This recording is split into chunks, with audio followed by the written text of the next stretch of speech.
بسم اللہ الرحمن الرحیم سبحانک لا علم لنا الا ما علمتنا انک انت العلیم الحکیم رب اشرح لی صدری ویسر لی امری واحلل عقدۃ من لسانی یفقهوا قولی۔ گزشتہ سبق میں پانی کی 3 قسموں میں سے پہلی قسم ماء طہور اور پھر اس کی 4 اقسام پڑھی تھی۔ آج کے سبق میں پانی کی دوسری قسم اور تیسری قسم پڑھیں گے جو کہ ماء طاہر اور ماء نجس ہے۔ تو باقاعدہ شروع کرتے ہیں۔ چنانچہ مصنف رحمہ اللہ نے فرمایا الثانی طاہر، پانی کی دوسری قسم طاہر ہے، اور پھر آگے فرمایا یجوز استعمالہ فی غیر رفع الحدث وزوال الخبث۔ یہ ماء طاہر کی تعریف نہیں ہے بلکہ حکم ہے، اس لیے کہ مصنف رحمہ اللہ شیخ مرعی بن یوسف الکرمی الحنبلی ان کی یہ عادت شریفہ ہے کہ پہلے یہ چیز کا حکم بیان فرماتے ہیں اور بعد میں پھر اس کی تعریف کرتے ہیں، اور ہمارے ہاں ہم نے اپنی کتابوں میں یہ پڑھا ہے کہ پہلے تعریف اور اس کے بعد جو ہے نا اس کا حکم بیان کیا جاتا ہے۔ چنانچہ فرمایا طاہر، اور طاہر کیا ہے؟ وَهُوَ مَا تَغَيَّرَ كَثِيرٌ مِّن لَوْنِهِ أَوْ طَعْمِهِ أَوْ رِيحِهِ بِشَيْءٍ طَاهِرٍ۔ ماء طاہر کیا ہوتا ہے میرے بھائی؟ ماء طاہر اس پانی کو کہتے ہیں کہ پانی کی جو 3 وصف ہیں، پانی کا اپنا ذائقہ، پانی کا اپنا رنگ اور اس کی اپنی خوشبو، جس کو لون، طعم اور ریح کہا جاتا ہے۔ پانی کے جو یہ 3 وصف ہیں ان میں سے کوئی ایک وصف تبدیل ہو جائے، صرف ایک وصف، لیکن معمولی تبدیل نہ ہو بلکہ بہت زیادہ تبدیل ہو جائے، بہت زیادہ پانی کے اندر جو ہے نا وہ کسی ایک وصف کی تبدیلی محسوس ہو، اور یہ تبدیلی کس چیز سے ہو؟ بِشَيْءٍ طَاهِرٍ، کسی پاک چیز سے، تو ہم کہیں گے کہ یہ پانی جو ہے وہ طاہر ہے۔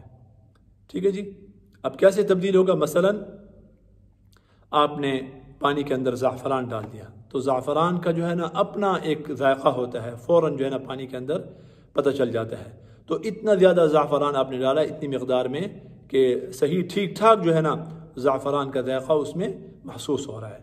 یا آپ نے جو ہے نا کوئی شربت ڈال دیا، مثلا روح افزا کا شربت اس کے اندر جو ہے نا وہ ڈال دیا، اور اتنا ڈالا کہ پانی جو ہے نا وہ لال ہو گیا، تو ظاہر ہے ابھی ہم اس کو پانی نہیں کہہ سکتے، اس کا نام بھی تبدیل ہو جاتا ہے، اس وجہ سے ہم اس کو ابھی کہیں گے کہ بھئی یہ کیا ہے؟ روح افزا کا شربت ہے۔ یا یہ کہ کوئی جو ہے نا چیز آپ پانی کے اندر پکاتے ہیں، مثلا پانی کے اندر آپ نے لوبیا پکایا، لوبیا ڈالا اور پھر اس کو پکایا، تو ظاہر ہے تھوڑی دیر کے بعد جو ہے نا لوبیا اپنا ذائقہ چھوڑ دیتا ہے، اپنا رنگ بھی چھوڑ دیتا ہے، تو ایک وصف بھی کافی ہے۔ اسی طرح چنے جو ہے نا وہ آپ نے پکا لیے، تو چاہے پکنے کے ساتھ ہو چاہے بغیر پکے، بس کوئی پاک چیز پانی کے اندر آپ نے ڈالی اور کوئی ایک وصف پانی کا جو ہے نا ان اوصاف ثلاثہ میں تبدیل ہو گیا، تو ہم کہیں گے یہ ماء طاہر ہے۔ اب اس کا حکم کیا ہے؟ فرمایا اس کا حکم یہ ہے کہ یجوز استعمالہ فی غیر رفع الحدث وزوال الخبث، اس کا استعمال جو ہے نا وہ جائز ہے رفع حدث کے علاوہ میں اور زوال خبث کے علاوہ میں، یعنی اس سے آپ وضو بھی نہیں کر سکتے، اس سے آپ غسل بھی نہیں کر سکتے، اور اسی طریقے سے اس سے آپ نجاست کو بھی زائل نہیں کر سکتے، البتہ اس کے علاوہ اس کو آپ استعمال کر سکتے ہیں۔ بھئی اس کے علاوہ جو ہے نا اس کا کیا استعمال ہوگا؟ اس کے علاوہ بھی بہت سارا اس کا استعمال ہو سکتا ہے۔ ہم اس پانی کو جو ہے نا پی سکتے ہیں، ہم اس پانی کو کسی اور کھانے میں ڈال سکتے ہیں، اور پھر یہ کہ اس پانی سے ہم جو ہے نا کپڑے وغیرہ دھو سکتے ہیں، کئی استعمال ہیں۔ یا اسی طریقے سے یہ پانی جو ہے نا اگر ہماری جائے نماز کے اوپر جو ہے نا وہ گر جاتا ہے، اس طریقے سے کا پانی جس کا ایک وصف تبدیل ہو گیا ہے، یا کپڑوں سے لگ جاتا ہے یا ہمارے بدن سے لگ جاتا ہے، تو بدن جو ہے نا اس کو کچھ نہیں ہوگا، وہ پاک ہوگا۔ ٹھیک ہے نا؟ تو رفع حدث نہیں ہو سکتا، زوال خبث نہیں ہو سکتا، اس کے علاوہ جو ہے نا اس کو استعمال کرنا وہ جائز ہے۔ پانی کا ایک وصف تبدیل ہو گیا تھا پاک چیز کے ساتھ، جس کی وجہ سے پانی طہوریت سے نکل گیا اور طاہر کی طرف چلا گیا۔ آگے فرما رہے ہیں فَإِنْ زَالَ تَغَيُّرُهُ بِنَفْسِهِ، پانی کا جو ایک وصف تبدیل ہوا تھا اگر یہ خود بخود جو ہے نا زائل ہو گیا، یعنی وقت کے گزرنے کے ساتھ ساتھ پانی کا رنگ جو تبدیل ہوا تھا، ہاں، یا پانی کا جو ذائقہ تبدیل ہوا تھا، یا پانی کی جو خوشبو تبدیل ہوئی تھی، وہ زائل ہو جاتی ہے، ہاں، دوبارہ پانی اپنی شکل پہ اور اپنی طبیعت پہ جو ہے نا وہ آ جاتا ہے، اور محسوس نہیں ہوتا کہ اس کے اندر جو ہے نا کوئی پاک چیز ایسی ڈالی گئی تھی جس کی وجہ سے اس کا ایک وصف تبدیل ہوا ہے، ہاں، تو پھر کیا ہوگا؟ فرمایا عاد الی طہوریتہ، یہ پانی اپنی طہوریت کی طرف واپس لوٹ آئے گا، ہاں، طاہر سے دوبارہ طہور بن جائے گا۔ اور ماء طہور کے بارے میں تو آپ کو پتہ ہے کہ اس سے جو ہے نا رفع حدث بھی ہو سکتا ہے اور زوال خبث بھی دونوں ہو سکتے ہیں۔ آگے فرما رہے ہیں وَمِنَ الطَّاهِرِ مَا كَانَ قَلِيلًا وَاسْتُعْمِلَ فِي رَفْعِ حَدَثٍ، فرمایا کہ یہ بھی ماء طاہر کی قسم ہی ہے کہ تھوڑا سا پانی ہے، ہاں، لیکن رفع حدث میں استعمال کیا گیا ہے۔ اس سے آپ نے وضو کر لیا، اس سے آپ نے غسل کر لیا، پانی تھوڑا ہے۔ اب پانی تھوڑا کسے کہتے ہیں؟ فقہا کی اصطلاح میں، امام احمد بن حنبل رحمہ اللہ کی اصطلاح میں، ہاں، اور یہ ہے کہ زیادہ کسے کہتے ہیں وہ آگے آ رہا ہے، ٹھیک ہے، وہ آپ کو ایک پیمانہ بتا دیں گے کہ اتنا ہوگا تو اس کو ہم کہیں گے زیادہ، اور اس سے کم ہوگا تو اس کو ہم کہیں گے تھوڑا۔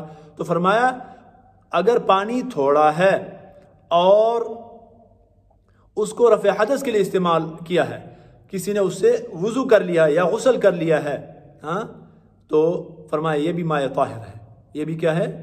ماء طاہر ہے، ہاں، تو یہ بھی اس سے دوبارہ وضو اور غسل تو نہیں کیا جا سکتا، اور جو نجاست وغیرہ ہے وہ تو پاک نہیں کی جا سکتی، لیکن اس کے علاوہ میں اس کو استعمال کیا جا سکتا ہے۔ اس پانی سے آپ کپڑے جو ہے نا دھو سکتے ہیں، اور اسی طریقے سے یہ ہے کہ آپ کپڑوں کے اوپر جو ہے نا یہ پانی لگ جاتا ہے یا جائے نماز وغیرہ کے اوپر گر جاتا ہے تو اس کو بھی کچھ نہیں ہوگا۔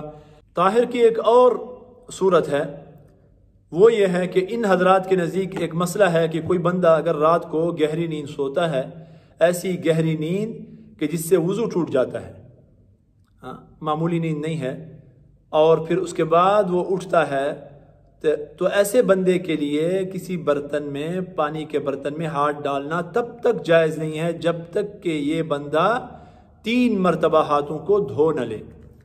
نہ یہ کہ صرف 3 مرتبہ ہاتھوں کو دھونا ضروری ہے، بلکہ 3 مرتبہ ہاتھ دھونے سے پہلے اس کے لیے نیت کرنا بھی ضروری ہے، جیسے کہ وضو کے لیے کرنا ضروری ہے، اور بسم اللہ پڑھنا بھی ضروری ہے، جیسے کہ وضو کرتے وقت بسم اللہ پڑھنا ضروری ہوتی ہے۔ اگر کوئی بندہ بغیر 3 مرتبہ ہاتھ دھوئے گہری نیند سے اٹھتا ہے اور پانی کے اندر جو ہے نا وہ ہاتھ ڈال لیتا ہے، تو ایسا پانی کیا ہو جائے گا؟ ماء طاہر بن جائے گا، طہوریت سے نکل جائے گا۔ ایسے پانی سے نہ انسان وضو کر سکتا ہے، نہ غسل کر سکتا ہے، نہ کسی نجاست کو صاف کیا جا سکتا ہے۔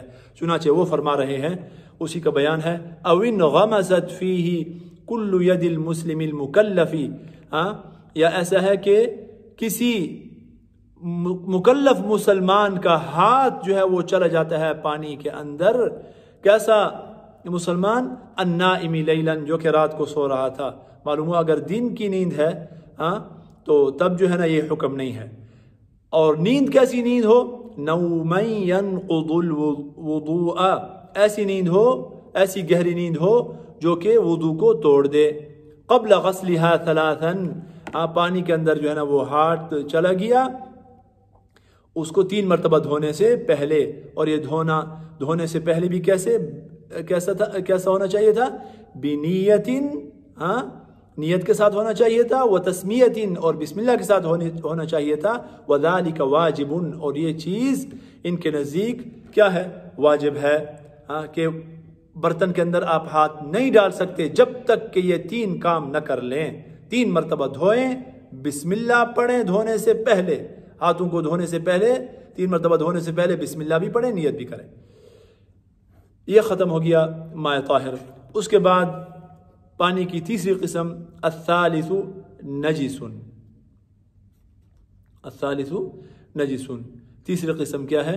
نجس ہے۔ اور پھر اس کے بعد اس کا جو ہے نا حکم بیان فرما رہے ہیں۔ ہم پہلے اس کی تعریف کریں گے۔ تعریف کیا ہے؟ وَهُوَ مَا وَقَعَتْ فِيهِ نَجَاسَةٌ وَهُوَ قَلِيلٌ او کان کثیرا وتغیر بها احد اوصافه۔ مائع نجس کی تعریف کیا ہے؟ مائع نجس کی تعریف یہ ہے کہ پانی یا تو تھوڑا ہو، یا تو کیا ہو؟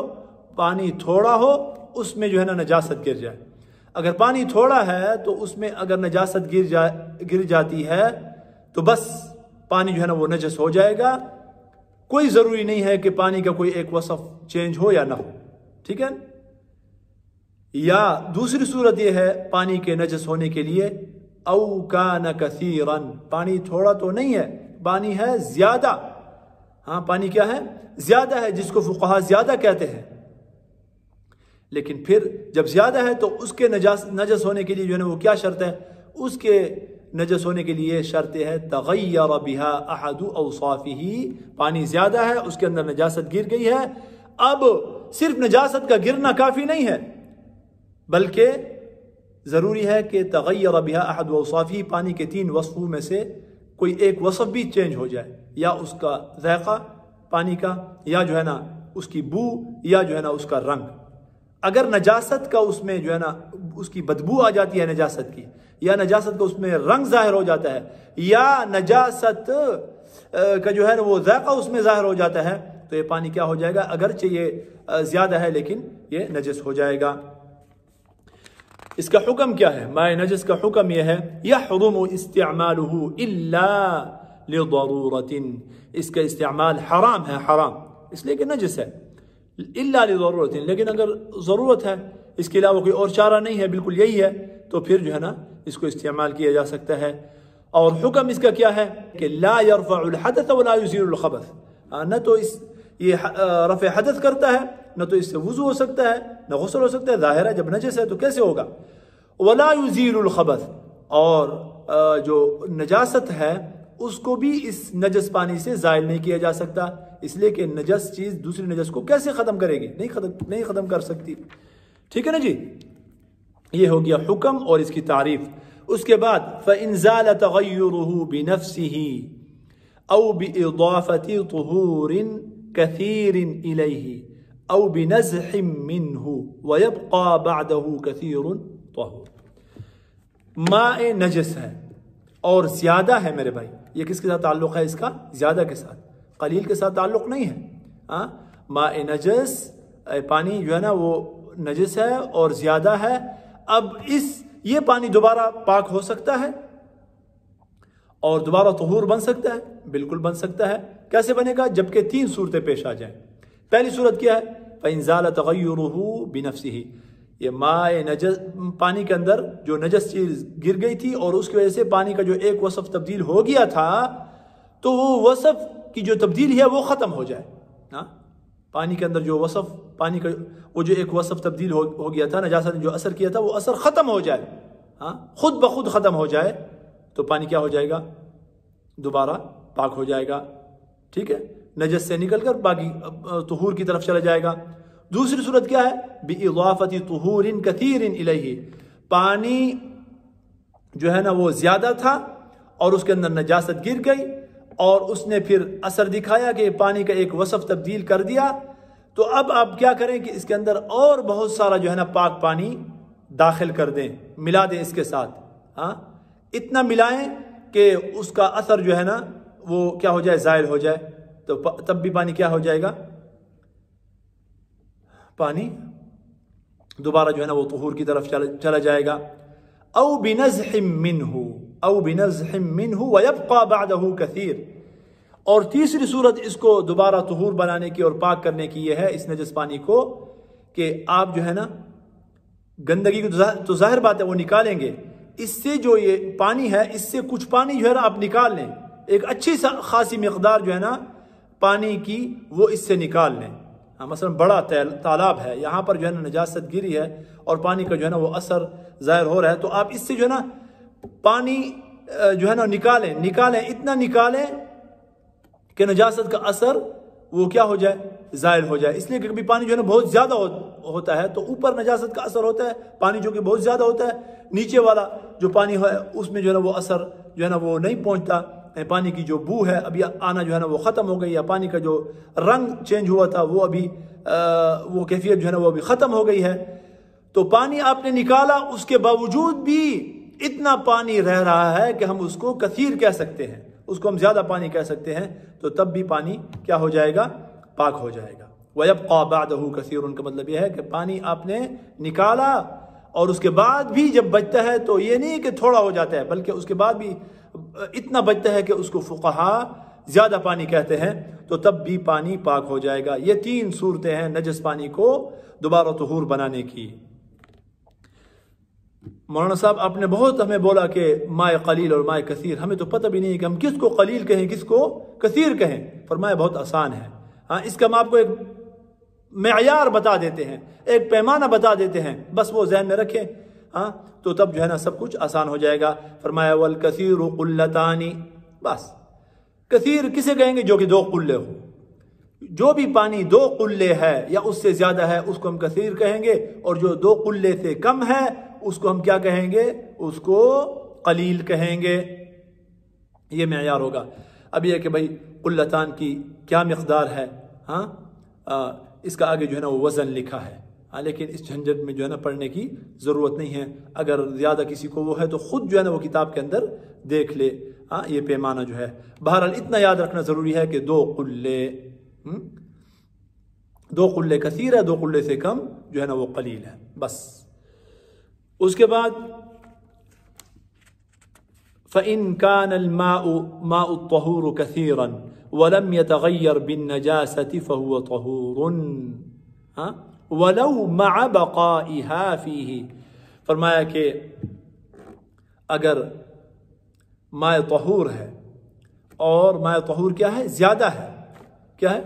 زیادہ ہے، بہت زیادہ ہے، بہت بڑا تالاب ہے، اس کے اندر جو ہے نا وہ نجاست گر گئی ہے، لیکن نجاست گرنے سے اس کے اندر کوئی تبدیلی، کوئی چینجنگ نہیں آئی، تو پانی جو ہے نا وہ طاہر رہے گا، طہور رہے گا۔ پانی کیا رہے گا؟ طہور رہے گا، یعنی ماء طہور ہے، بہت زیادہ ہے، اس کے اندر نجاست گر گئی ہے، نجاست گرنے کے بعد پانی کے اندر جو ہے نا کوئی تبدیلی نہیں ہوئی، تو پانی طہور ہی رہے گا، اگرچہ وہ نجاست صاف نظر آ رہی ہو، لیکن بھائی پانی کے اندر کوئی اثر ہی نہیں ہو رہا، پانی ہے اتنا زیادہ۔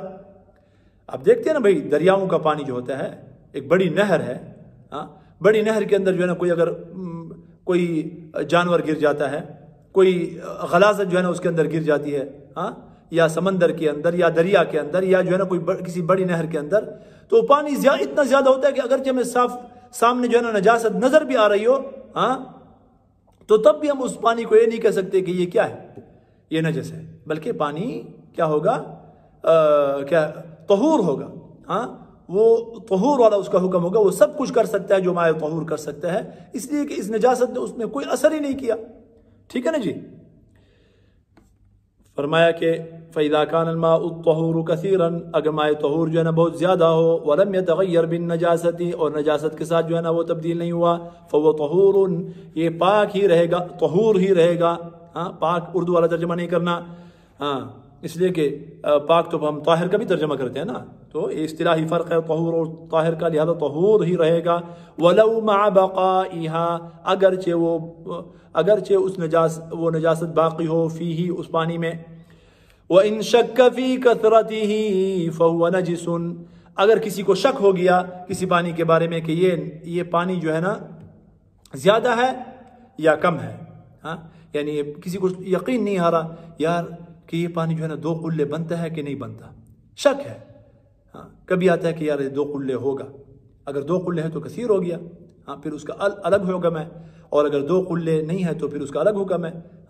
تو شک ہے کہ یار 2 قلے ہے کہ نہیں ہے، کثیر ہے کہ قلیل ہے، اگر ایسا شک ہوتا ہے پانی کی کثرت میں تو فَهُوَ نَجِسٌ، یہ نجس ہوگا۔ وَإِنِ اشْتَبَهَ مَا تَجُوزُ بِهِ الطَّهَارَةُ بِمَا لَا تَجُوزُ لَمْ يَتَحَرَّ وَيَتَيَمَّمُ بِلَا إِرَاقَةٍ، اگر پانی جو ہے نا مشتبہ ہو جاتا ہے، 2 قسم کے پانی جو ہے نا آپ کے سامنے پڑے ہیں، ادھر ایک پانی پڑا ہے، ایک پانی ادھر پڑا ہے، تو مشتبہ ہو جاتا ہے آپ کے اوپر، پتہ نہیں چلتا کہ یہ پانی پاک ہے یا یہ پانی پاک ہے. ایک پاک ہے ایک ناپاک ہے. ہاں ابھی کیا کرنا ہے؟ متعین نہیں ہے. ہاں ابھی کیا کرنا ہے؟ اس کے لیے کیا حکم ہے؟ کیا وہ غور و فکر کرے، وہ اپنی عقل استعمال کرے، اپنے حواس استعمال کرے، یعنی وہ تحری کرے؟ تحری کیا ہوگی؟ کہ پانی کو دیکھے، اس کی بو سونگے، یا یہ ہے کہ اس کو دیکھنے کے ساتھ بھی اس کو پتہ چل جائے گا، دونوں پانی کو دیکھے کہ یار تھوڑی سی کوئی چینجنگ اس کو لگ رہی ہے یا کوئی بو کا فرق ہو رہا ہے. تو کیا حکم ہے؟ دو پانی پڑے ہیں سامنے اور متعین نہیں ہے کہ کون سا جو ہے نا وہ پاک ہے اور کون سا ناپاک ہے، مشتبہ ہو گیا اس کے اوپر. تو اس کا کیا حکم ہے؟ فرمایا لم یتحرا، یہ تحری نہیں کرے گا. کیا کرے گا؟ یتیمم، بس ڈائریکٹ تیمم کرے گا، دونوں پانی کو چھوڑ دے گا، دونوں پانی کو چھوڑ کر سیدھا جا کر تیمم کرے گا. بلا اراقۃ، پانی بہانے کے علاوہ، یعنی اس کے اوپر یہ بھی ضروری نہیں ہے کہ اس پانی کو، یہ جو دو پانی اس کے سامنے پڑے ہیں ان کو کیا کر دے؟ ان کو ضائع کر دے اور بہا دے. ترجمہ کیا ہوگا؟ وَإِنِ اشْتَبَهَ، اور اگر مشتبہ ہو جائے، ما تجوز به الطہارۃ، وہ پانی جس کے ساتھ طہارت جائز ہے، بما لا تجوز، اس پانی کے ساتھ مشتبہ ہو جائے جس کے ساتھ جائز نہیں ہے طہارت. کیا حکم ہے؟ لم یتحرا، یہ تحری نہیں کرے گا. وَيَتَيَمَّمُ، ڈائریکٹ تیمم کر لے گا، بلا اراقۃ، پانی بہانے کے علاوہ. میرے محترم دوستو، آخری جو ہے وہ مسئلہ بیان فرما رہے ہیں اور بہت ہی آسان. وَيَلْزَمُ مَنْ عَلِمَ بِنَجَاسَةِ شَيْءٍ، ہاں کہتے ہیں کہ لازم ہے اس شخص کے اوپر جسے کسی چیز کی نجاست کا علم ہے. کیا لازم ہے؟ اعلام، بتانا، ہاں من، اس شخص کو بتانا، اراد ان یستعملہ، اس شخص کو بتانا جو اس کو استعمال کرنے کا ارادہ رکھتا ہے. کوئی بندہ کسی پانی کے بارے میں جانتا ہے کہ یہ پانی جو ہے نا وہ پاک نہیں ہے، ادھر سے دوسرا بندہ آ گیا وہ اس کو استعمال کرنا چاہتا ہے، تو یہ خاموش نہ کھڑا رہے، بلکہ اس کے اوپر لازم اور ضروری ہے شرعاً کہ اس کو بتائے کہ بھائی اس کو استعمال نہ کریں، یہ نجس ہے. ٹھیک ہے جی، بس سبق خلاص ہو گیا. ابھی آخر میں یہ جو ہم نے سبق پڑھا ہے کتاب الطہارہ، اس میں ساتھی پوچھتے رہتے ہیں کہ سوالات جو ہے نا وہ کیسے آ جاتے ہیں. تو بطور نمونے کے آپ کو میں سوالات بھی تھوڑا سا بتاتا ہوں کہ کس طرح کا جو ہے نا وہ سوال آئے گا. سوالات جو ہے نا وہ آپشنل ہوتا ہے. عام طور پر ہر سوال جو آپ سے کریں گے کسی چیز کے بارے میں تو اس میں جو ہے نا 4 آپشن ہوں گے، اس میں سے آپ نے ایک کو منتخب کرنا ہوتا ہے. عام طور پر ایسا ہوتا ہے، کبھی ایسا ہوتا ہے کہ عبارت بھی حل کرنی آ جاتی ہے. تو جیسے کہ ہم نے ابھی کتاب الطہارہ پڑھے، اس میں سے ہم 2 سوال جو ہے نا وہ پڑھتے ہیں. پہلا ہم نے اپنے پڑھا تھا، یہاں پر انہوں نے جو ہے نا سوال کیا ہے، الماء المستعمل فی طہارۃ لم تجب، ایسا پانی جو کہ استعمال کیا گیا ہو، یعنی ماء مستعمل، ایسا پانی جو کہ استعمال کیا گیا ہو ایسی طہارت میں جو کہ واجب نہیں تھی، یعنی آپ کے اوپر جو ہے نا وضو غسل واجب نہیں تھا، آپ نے کوئی پانی استعمال کیا، آگے ڈیش ڈیش، پھر فرماتے ہیں کہ حکمہ، اس کا حکم کیا ہے؟ 4 آپشن آگے دیے ہیں. اس کا حکم کیا ہے؟ اس کے حکم کے لیے 4 آپشن ہے. فرمایا کہ اس کا حکمہ یحرم استعمالہ مع عدم الاحتیاج الیہ، ایسے پانی کا استعمال جو ہے نا، یہ پہلا آپشن. دوسرا یباح استعمالہ مطلقا. تیسرا آپشن یکرہ استعمالہ مع عدم الاحتیاج الیہ. چوتھا آپشن یحرم استعمالہ مع الاحتیاج الیہ. اب یہ 4 آپشن ہیں، آپ خود غور کریں. اگر آپ کے ذہن میں مائع طہور کی 4 قسمیں ہیں تو، اور یہ صورت آپ کے ذہن میں ہے، تو آپ کو کوئی بھی دقت نہیں ہوگی. اس لیے میں نے آپ کو بولا عبارت کے حل کرنے کے اوپر انشاءاللہ کوشش کریں گے. اللہ رب العزت توفیق دے. ہر کسی کو میں یہ نصیحت کر رہا ہوں کہ بالکل رٹا نہیں لگائیں، عبارت کو حل کرنے کی کوشش کریں. آپ نے عبارت حل کر لی تو یہ کوئی بھی آپ کو یہ سوال آپ کو کچھ بھی نہیں کر سکتے. آپ دیکھیں نا، ہم نے عبارت کیا پڑھی تھی میرے محترم دوستو؟ پانی کی ہم نے مائع طہور کی تیسری قسم جو ہم نے پڑھی تھی وہ کیا تھی؟ وہ یہ تھی ماء یکرہ استعمالہ مع عدم الاحتیاج الیہ، ایسا پانی کہ جس کا بغیر ضرورت کے استعمال مکروہ ہے. اس کی ہم نے صورتیں پڑھی تھی، اس میں آخری لائن میں لکھا ہوا ہے او استعمل فی طہارۃ لم تجب. ہاں، اگر آپ کے ذہن میں یہ عبارت ہے اور پانی کی یہ صورت جو ہے نا وہ ہے اور اس کا حکم ہے تو آپ کو کوئی مشکل نہیں ہوگی. ہاں تو یہ تیسری صورت ہے اس کی ماء طہور کی، لہذا وہی حکم ہوگا.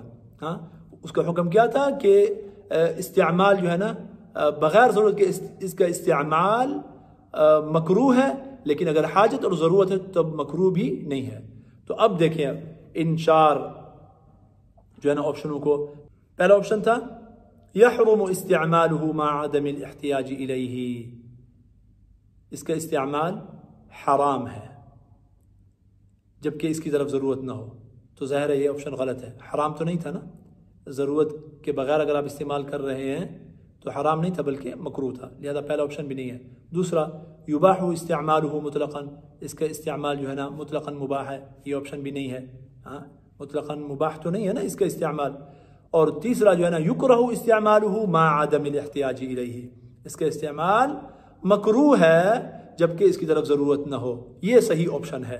اور چوتھا آپشن وہ بھی نہیں ہے، وہ کیا ہے یحرم استعمالہ مع الاحتیاج الیہ، یہ بھی غلط ہے کہ اس کا استعمال جو ہے نا حرام ہے ہاں جبکہ آپ کو اس کی ضرورت بھی ہے. تو یہ آپشن بھی غلط ہے، اس لیے کہ جب آپ کو ضرورت ہے پھر تو آپ بغیر اس کے جو ہے نا پھر تو کراہت بھی نہیں ہے، پھر تو آپ اس کو استعمال کر سکتے ہیں. ہاں تو بغیر احتیاج کے جب استعمال کرنا مکروہ تھا تو ظاہر بات ہے جب احتیاج ہے تو پھر حرام کیسے ہو جائے گا. ٹھیک ہے نا جی. یہ ایک سوال ہو گیا. دوسرا سوال جو آخر میں ہم نے آج پڑھا وہ کس کے بارے میں تھا کہ پانی جو ہے نا 2 قسم کے پانی آپ کے پاس ہیں اور پھر مشتبہ ہو جاتا ہے، پتہ نہیں کہ کون سا پانی جو ہے نا وہ ان 2 میں سے پاک ہے کون سا ناپاک ہے. وہاں پر کیا حکم ہے وہ ہم نے ابھی پڑھا. تو وہ پوچھا گیا ہے، فرماتے ہیں کہ اس عبارت کو مکمل کرنا ہے. آپ نے یہاں پہلے آپشن تھے، ابھی عبارت کو مکمل کرنے کا آپ کو فرما رہے ہیں. اکمل العبارت، کیسے مکمل کرنا ہے؟ عبارت کیا ہے؟ ان اشتبہ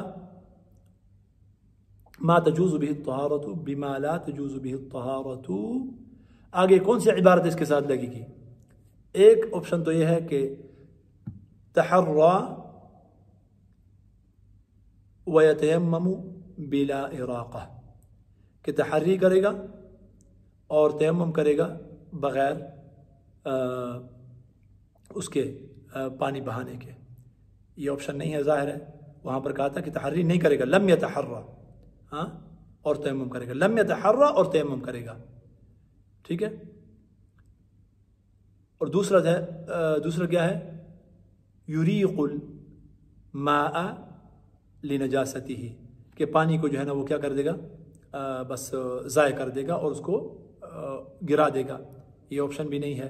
ادھر فرمایا تھا بلا اراقۃ، ہاں یہ اس کا مکلف نہیں ہے کہ پانی کو وہ کرے، وہ اس کی اپنی مرضی ہے، اس کے اوپر ضروری نہیں ہے. تیسرا کیا ہے؟ لم يتحرى ويتوضأ به، کہ تحری نہیں کرے. چلو یہ تو ٹھیک ہے، تحری تو نہ کرنے کا حکم تھا، لیکن دوسرا جو ہے نا وہ جو بات کہہ رہے ہیں کہ ويتوضأ به، کہ اس کے ساتھ وضو کرے گا، یہ غلط ہے. ہاں انہوں نے فرمایا تھا کہ وضو نہیں کرے گا اس کے ساتھ بلکہ تیمم کرے گا. چوتھا آپشن کیا ہے؟ وہی صحیح ہے. وہ کیا ہے؟ لم يتحرى ويتيمم بلا اراقۃ، تحری نہیں کرے گا اور تیمم کرے گا اور پانی کو نہیں بہائے گا. یہ آپشن جو ہے نا وہ صحیح ہے. آپ کے فائدے کے لیے بطور نمونے کے میں نے ذکر کر دیا. اللہ رب العزت آپ کے لیے اس کو نفع مند بنائے. وآخر دعوانا ان الحمد للہ رب العالمین.